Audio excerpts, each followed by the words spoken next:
The UN has 16 peacekeeping missions and a special political mission around the world, and a peacekeeping budget of an extra $7 billion for 105,000 troops around the world.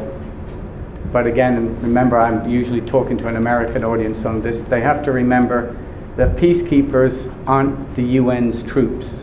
Peacekeepers are given to the UN by national militaries, and the budget that is given to the UN to pay for those peacekeepers, when countries provide peacekeepers, the UN then pays those countries for the peacekeepers.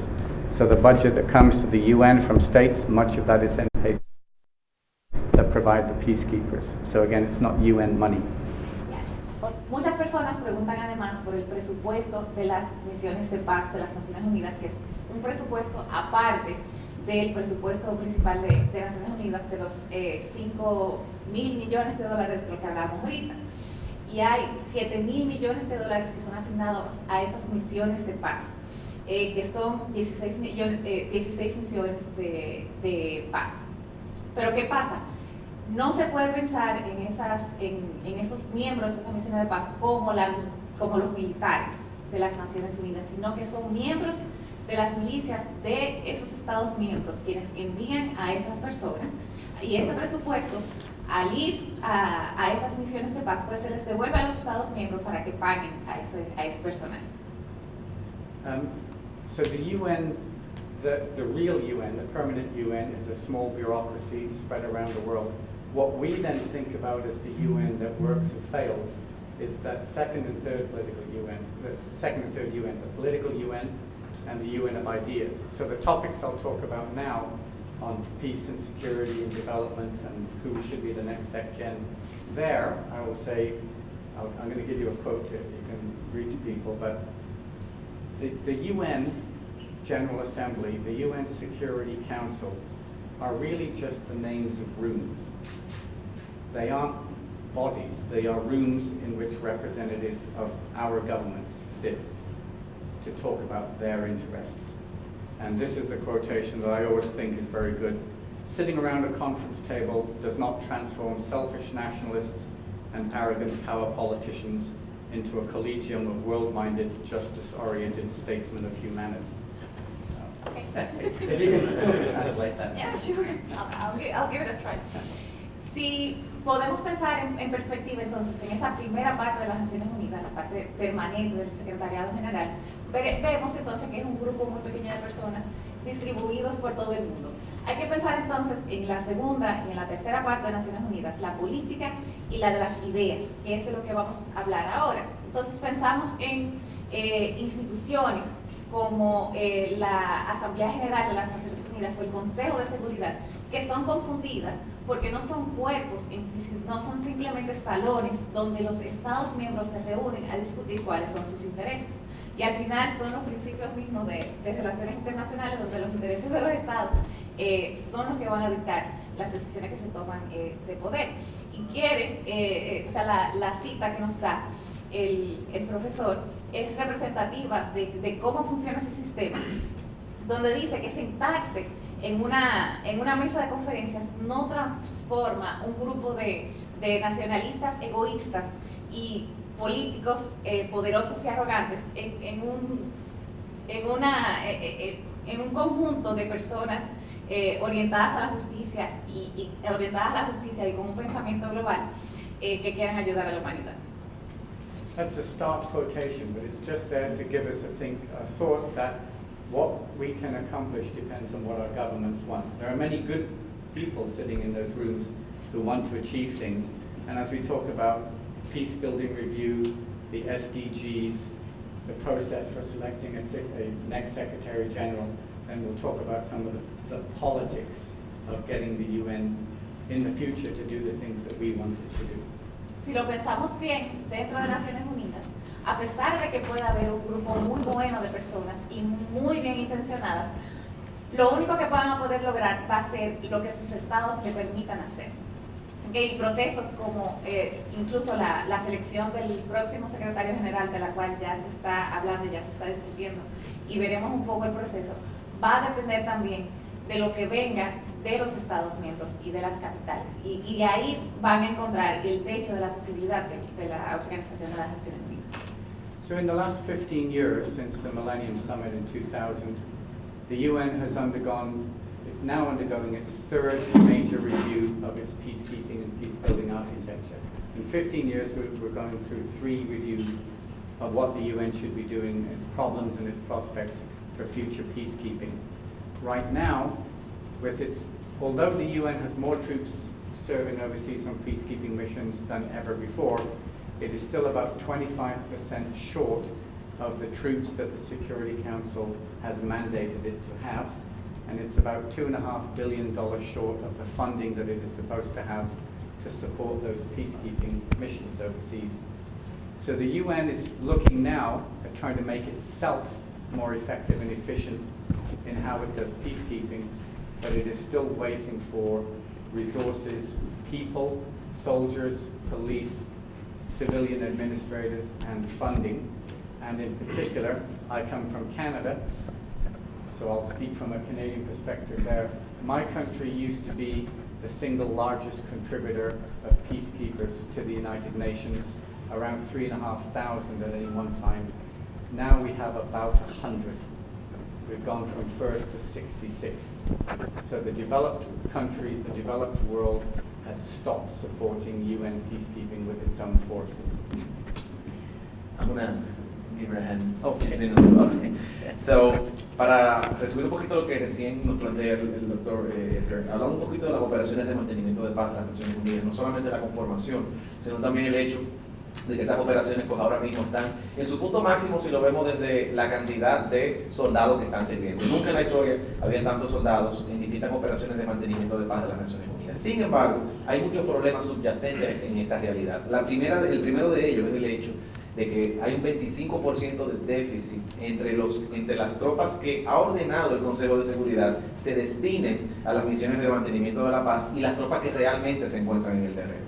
Pero el déficit solamente no es de tropas, sino también económico, porque nos dice el doctor Edgar que aproximadamente 2.500 millones de dólares es ahora mismo el déficit de financiamiento que tienen muchas de estas operaciones de mantenimiento de la paz. Y para retratar un poquito cómo el interés del mundo desarrollado en las operaciones de mantenimiento de paz se ha visto reducido en el tiempo, el doctor Edgar nos pone el ejemplo de su propio país, Canadá, un país que ha sido un contribuyente muy activo de tropas a las operaciones de mantenimiento de la paz y que pasó de varios miles de tropas a solo 100 en el día de hoy, la mayoría de las cuales, y agrego esto porque lo conversamos antes de venir para dar contexto a lo que estamos diciendo, están radicadas de hecho al lado occidental de nuestra frontera, en Haití.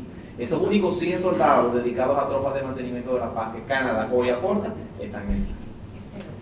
So, right now the UN, for example, is going through a major crisis on investigations of sexual abuse and other irregularities in its peacekeeping forces.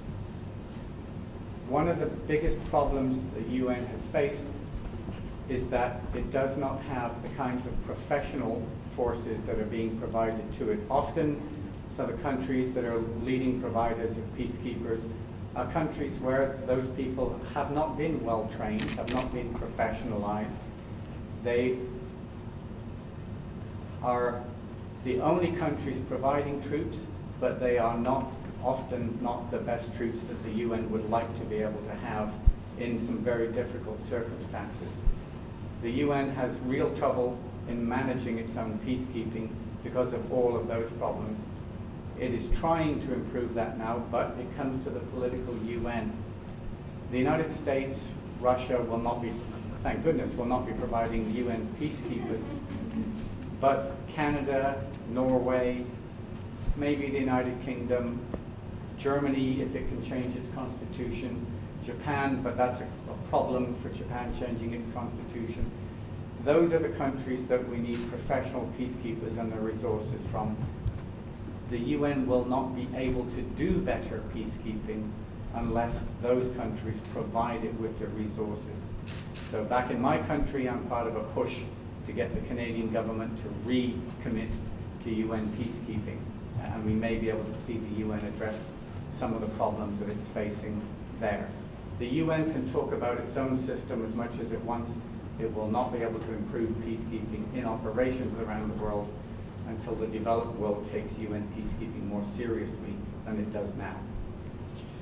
Sobre las operaciones de mantenimiento de paz, el doctor Edgar empieza señalando que hay una crisis de investigaciones que están afectando a muchas de las operaciones. Yo creo que es algo conocido por el público presente, que han habido algunas acusaciones de soldados por abusos sexuales y otras prácticas. Esto se debe a que las fuerzas de mantenimiento de la paz que son provistas por los estados, muchas no son fuerzas realmente profesionales, no son los soldados de mejor nivel ni de mejor capacitación profesional, lo que crea para las Naciones Unidas pues un problema de gerencia con las operaciones de mantenimiento de paz, precisamente por la calidad del personal que se tiene.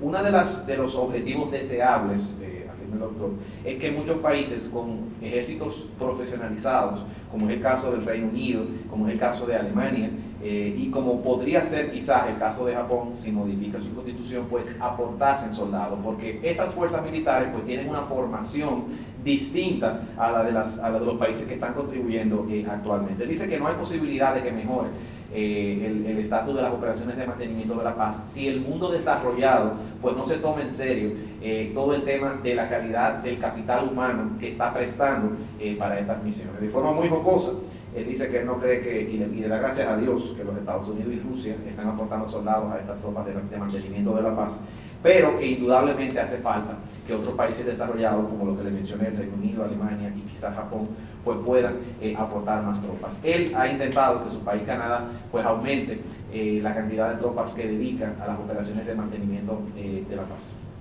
And if we think that peacekeeping as a problem is a unique, separate problem, you have to remember that the countries in which the MDGs, and we'll talk about development next, and I'm watching the clock ticking, when we talk about the SDGs, they will work best in countries where there is peace, law and order. Where the MDGs failed the worst was in countries that we would label failed and fragile states, states in conflict. So if the UN peacekeeping around the world doesn't do well, it will be an increasing challenge for the SDGs to do a lot. You can't do development goals in countries that are in the middle of war. So the peacekeeping and peace building has to work in the most troubled places. For the SDGs, leave no one behind, for the SDGs to work universally. That's why I wanted to start with peacekeeping. La razón por la que él decidió comenzar con las operaciones de mantenimiento de paz es porque existe una conexión entre los objetivos de desarrollo sostenible y las operaciones de mantenimiento de la paz. Afirma el doctor Edgar que si aprendimos algo de la experiencia de los objetivos de desarrollo del milenio, es que donde su cumplimiento fue más débil fue precisamente en los estados donde había mayor conflicto y donde había mayor inestabilidad, por lo que hay una relación directa entre estabilidad y cumplimiento de las metas de desarrollo. Con las nuevas metas, que son los objetivos de desarrollo sostenible, que como todos sabemos se adoptaron formalmente en septiembre en las Naciones Unidas, pues retoma mucha importancia las operaciones de mantenimiento de paz por el vínculo que él trató de señalarnos reiteradamente entre paz y el alcance de los objetivos de desarrollo del milenio en aquel momento y objetivos de desarrollo sostenible hoy. So on the MDGs to SDGs side, I've been very pleased. I've come from civil society, from NGOs, from the academic community. So from my perspective, I've been very pleased with the process of moving from MDGs to SDGs. The Millennium Development Goals dealt with symptoms, not with causes, and they dealt with quantifiable, not qualitative issues. The SDGs have moved on to what I think of as more qualitative issues, issues of equity, issues of human rights. They are looking at the root causes of problems, not just at the symptoms and dealing with the symptoms of the problems. So I've been very pleased with what I've seen. Whether there are 17 or 12 or 10, I don't think matters that much. But the process to get to 17 has been enormous. It's been positive from a civil society perspective. We've had a great deal of consultation, a great deal of discussion. It hasn't just come from a few people or just from states. So the process is very positive. I've been impressed by that. It's probably remarkable to get 193 countries with all the different interests that they've had to bring it down to just 17 goals. We were in the 70s and 80s, bringing it down to 17. We will not get less than 17. 17 is it. So the SDG goals, I think, are set. Now the question is implementation. The first stage of that has been financing. We've just finished the financing for the development conference in Addis. Yeah. And it has been, I think, reasonable. Not incredibly successful, but reasonable. Okay. Bueno, hablando un poquito del paso de los objetivos del desarrollo del milenio a los objetivos de desarrollo sostenible, el doctor Edgar inicia haciéndonos un pequeño overview del proceso, el cual él considera como bastante positivo, la forma en que la comunidad internacional pues decidió darse a sí misma los objetivos de desarrollo del milenio. Él hablaba de que los objetivos de desarrollo del milenio, a diferencia de los objetivos de desarrollo sostenible en su momento, lidiaban más que con el problema de fondo, con los síntomas que los estados estaban exhibiendo. Y esa es una diferencia muy importante, porque él dice que originalmente los objetivos de desarrollo del milenio se concentraron mucho en asuntos que fueran cuantitativamente relevantes, pero no tanto cualitativamente relevantes. Sin embargo, él dice que con los nuevos objetivos de desarrollo sostenible, a pesar de que son muchos, 17, y recordemos que teníamos 8 en el año 2000, no menos cierto es que se le da una preponderancia mayor a los elementos cualitativos que pueda contener esta agenda. Él también entiende que el proceso hasta ahora ha sido muy positivo. Se hizo referencia a la primera etapa del proceso, que fue la etapa relativa al financiamiento para el desarrollo, la famosa conferencia de Alistair Edgar, que el caballero por acá nos recuerda, que como todos sabemos fue la conferencia sobre financiamiento para el desarrollo que redefine el marco establecido por el famoso consenso de Monterrey. Él dice, sin embargo, que a pesar de ser amplios los objetivos de desarrollo sostenible, 17, esa es la lista y esa lista no cambia. Sin embargo, él se pregunta, ¿qué pasa después? Y ahí viene la parte importante, que es la parte de la implementación. ¿Qué hace la comunidad internacional con esta nueva agenda de desarrollo que se ha dado? So I think the estimate that we gave at Addis Ababa was about $7 trillion a year needs to be raised to be invested into implementing the SDGs. $7 trillion a year. En Addis Ababa hubo un cálculo estimado de lo que se necesitaría para cumplir esos objetivos de desarrollo sostenible. Ustedes me van a ayudar ahí con el número. 7 trillones en inglés, que serían 7 billones en español. 7 mil millones de millones de dólares. Así. Mucho cero. Pero 7 trillones en inglés. Solo para poder cumplir los 17 objetivos que se han trazado. Most of that money is not going to come from government. It's going to come from the private sector. It has to come from business. It has to come from big business and small business. Small entrepreneurs generating income, big businesses deciding to invest their money into this, and from global finance, capital markets. It will have to come from everywhere. This is the implementation kick. We've basically decided what the price tag should be. Again, that money will go down the drain. That money will be wasted in countries that are in conflict if the conflicts can't be resolved. But we've made a step in the right direction. The next big step will be in December in Paris with the climate change meeting, COP21 in Paris, because S, sustainable, also means environmentally, biologically, biodiversity sustainable, ecologically sustainable development. And again, if states meeting, and this is why I keep coming back to states, UN officers know what needs to be done. They don't get to vote at these meetings.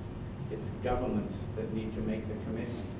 If states in December reach a firm, strong environment climate agreement, then between the goals and the Addis commitments on money and the environmental commitments in December, then we have 3 pillars of a successful SDGs. Se le ha puesto el precio al cumplimiento de los objetivos, que son los 7 trillones de dólares de los que hablábamos. Este dinero vendrá en su mayor parte del sector privado, no vendrá de los gobiernos únicamente, tanto de negocios pequeños que ayudarán al desarrollo de las economías, como de negocios grandes que decidan invertir en la parte de desarrollo y que lo vean como un negocio. Eso vendrá del financiamiento global, vendrá de los mercados de capital. Ya no depende solo de lo que los estados decidan poner de parte de sus tesoros para poder llevar a esos objetivos. Sin embargo, este dinero será como si lo tiráramos por un hoyo si no se hace en estados donde haya un sistema de paz, donde haya paz. ¿Por qué? Porque en los lugares en conflicto se ha comprobado que por más dinero que uno le ponga para fines de desarrollo, no se logra si primero no se consolida ese sistema de paz. Otro próximo paso que se tiene que lograr es el que se hará luego de la reunión en París en diciembre, la COP21, la reunión sobre medio ambiente y cambio climático que se realizará en diciembre. ¿Por qué? Porque este es el tercer pilar sobre el cual descansan los objetivos de desarrollo sostenible. Tenemos un pilar social, un pilar económico y un pilar medioambiental, que es sumamente importante. Que los estados miembros, que son los que se van a reunir en diciembre, logren un acuerdo firme que asegure que ese tercer pilar va a estar garantizado. Mientras tanto, por más buenas intenciones que tengan esos miembros de Naciones Unidas y esos técnicos que están trabajando ahora, si el acuerdo de diciembre no es firme y no logra compromisos importantes, no vamos a lograr ese consenso con los tres pilares. Okay. I'm watching the clock. I've got 3 things, but I'm only going to talk about one of them. The next, is this on? Is this working? Is this picking up for you? Is it out? The topic I want to talk about, I'm watching the clock for everybody, the next Secretary General, because this Secretary General is finishing his time in office. The next Secretary General, especially if that Secretary General does 2 terms, will be the one who will see through a lot of the SDGs. So who is going to be the next Secretary General at the top is important to who in the UN system is going to try to lead the SDG agenda, the Agenda 2030, as we also call it. As people probably know, Secretaries General are essentially a quiet, closed election process. It's like deciding the next Pope. All the P5 meet, the P5 decide who they're willing to tolerate and who they're not, and it can be who they think will cause them the least amount of trouble is who they will allow to be elected as Secretary General. Por el paso del tiempo, vamos a concentrarnos en un último tema, y es la elección del próximo secretario general. Si lo pensamos bien, ya el tiempo de Ban Ki-moon está llegando a su fin. Las elecciones del próximo secretario general ya han empezado a moverse para el proceso.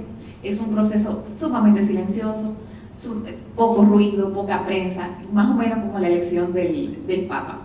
Pero la próxima persona que sea elegido, sobre todo si es reelegido para un segundo término, será quien esté a cargo y será quien lidere lo que se llama la Agenda 2030, la agenda de cara al 2030, que comienza con la adopción de la Declaración de diciembre. Entonces, ¿de qué depende esa elección del próximo secretario general? Pues principalmente de lo que decide el P5, los 5 miembros permanentes del Consejo de Seguridad, de sus intereses y de lo que ellos entiendan que va a ser la persona que va a causarle menos problemas. ¿Okay? Entonces, esa persona que yo considere va a ser la que ellos permiten que sea elegido. O sea, ya ustedes ven qué tan democrático es el asunto. So there are 2 debates taking place in New York, but around the UN system and with anybody interested in the Secretary General right now. The first is, should the next Secretary General be female? And if so, does anything else matter? Because it goes from region to region to region. So should the next Secretary General be female? Should we wipe everything else out and just say, we look at female candidates from everywhere, and it doesn't matter if it's Central Europe's turn, we'll pick the best female. Number 1, should the Sec Gen be female? But number 2, how should the process work? Should we get away from the P5, the permanent 5, dictating who the next Secretary General will be? because there is pressure. There's a campaign called One for 7 Billion, one Secretary General, 7 billion people. One for 7 billion, but also many countries, many governments in the General Assembly who are trying to say the Security Council should give us a slate. Give us 5 or 6 candidates, not one. Not one that we must approve. That's the Soviet style of election. Give us 5 candidates or 6 candidates who must talk to us like a real election, and we will vote on who the next Secretary General should be, so that the General Assembly, 193 countries, one state, one vote, can decide who the next Secretary General should be, not the P5. Para los que estén interesados en seguir el proceso de elección del próximo secretario general, hay 2 debates principales que se están llevando a cabo en la ONU. El primero de ellos es si el próximo secretario general debe ser mujer, o sea, si debemos tener una secretaria general de la ONU. Y en caso positivo, en caso de que sea así, si se deben olvidar de todos los otros criterios. Normalmente los secretarios generales van rotando por región. En este caso sería el turno de Europa Central para tener el próximo secretario general. Y el primer debate es ese, si debe de ser mujer, y segundo, si nos centramos únicamente en el hecho de que sea mujer y nos olvidamos del criterio regional que se había utilizado anteriormente. El segundo debate es en torno al proceso y en torno a lo poco democrático que resultaba el proceso cuando los 5 miembros permanentes son los que proponen los candidatos a secretario general, pero proponen un solo candidato. Entonces, no hay tal elección, sino es una imposición por parte de los 5 miembros, lo que él llama la forma soviética de hacer elecciones. Sino que debemos, esos 5 miembros permanentes del Consejo de Seguridad deben por lo menos presentar 5 o 6 candidatos para que esos 5 o 6 candidatos sean votados por los 193 países, considerando que tenemos un secretario general para 7.000 millones de habitantes en todo el planeta. Entonces, ¿deben ser elegidos únicamente por los 5 miembros del Consejo Permanente o debe haber más opciones para que la Asamblea General pueda hacer una verdadera elección? Foreign Policy Journal did an issue some time ago asking people about the United Nations, and they asked a group of us the same set of questions, and they take one little quote from each of you, and the one quote, the question of my group that they chose to use as an answer in foreign policy was my answer to the question, who should be the next Secretary General? I wasn't going to give a name, I just said it should be a Latin American woman. La revista Foreign Policy hace una publicación todos los años que se llama Global Thinkers, de la cual nuestro distinguido invitado fue uno de los considerados como una de las personas importantes a quien preguntarle sobre política internacional. Y le preguntaban, y sobre eso ponen una pequeña citación, sobre quién él pensaba que debía ser el próximo secretario general. Lejos de dar un nombre que pudiera dar al traste con su reputación, la única cita que usó y lo que se puso en la publicación es que debía ser una mujer latinoamericana. So this will be the most interesting election process, I think, for a Secretary General that we will have seen for a long time. Kofi Annan was a very interesting Secretary General, but he was not selected to be an exciting, I think it's dead again. Kofi Annan was a great Secretary General, but he was voted in because people thought he was going to be a bureaucrat, not because people thought he was going to be an idealist.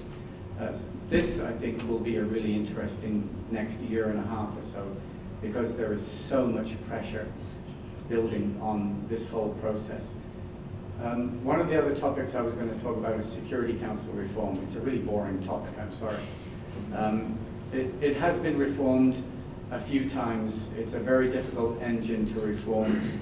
I think you're likely to see the Secretary General election process reformed before we'll see Security Council reform. So I'll answer questions about Security Council reform, but I'll skip past that topic.